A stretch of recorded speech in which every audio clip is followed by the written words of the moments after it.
Y'all have asked me to recitisa my husband from hell story, and since a storm is brewing outside, I think it's a perfect time to give that to you guys. In 2015, I had just turned 19 and I was living with my aunt and uncle on Mercer Island in Washington. I had a job working at a flooring company. I was making maybe $12, $13 an hour at the time. I was living in one of my aunt and uncle's spare bedrooms at the time. And this is when Tinder first came out. Tinder was like the first like dating app ever, and so I was trying it out for the first time and I ended up matching with Alec. We're gonna call him Alec for this story. It's not his real name, but his name is Alec, and we ended up matching and he asked me to go out on a date with him, so I decided to, and we went to the movies.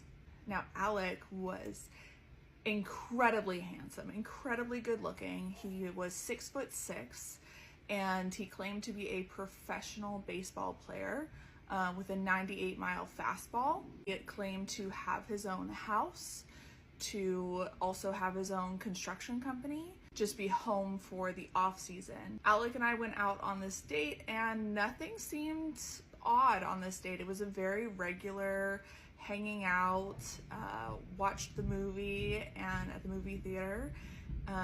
Besides him talking during the movie, it was very basic. There was nothing like crazy about it.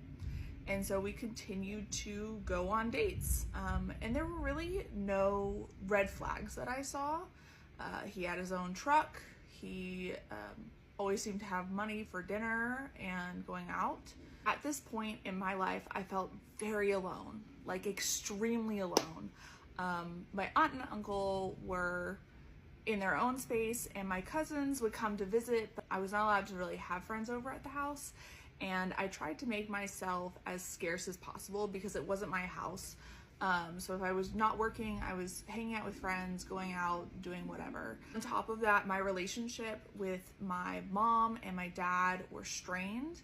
I hadn't cut them out of my life completely yet, but it was very strained and I felt very isolated.